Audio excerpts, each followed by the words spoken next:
içime giri. Geceler seni görüp oyun erkim edermin. Çinin aşlasaydım mi ya men seni. Eline çekici tellerine bağlandım men gözlerime. Sana kavuşup dayanmasam dünya bir yana. Saçlarını sipala ovadan çabadını kara. Yaşayın seni seyir gerek gel başkada. Saçların sipala çedeyin ereyin dara.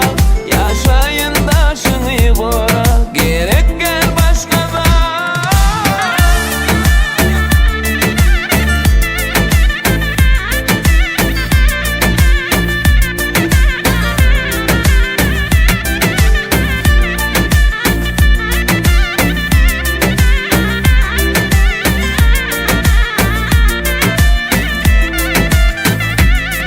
Canım sen bana ananay, sendemde hiçbir yalan yok.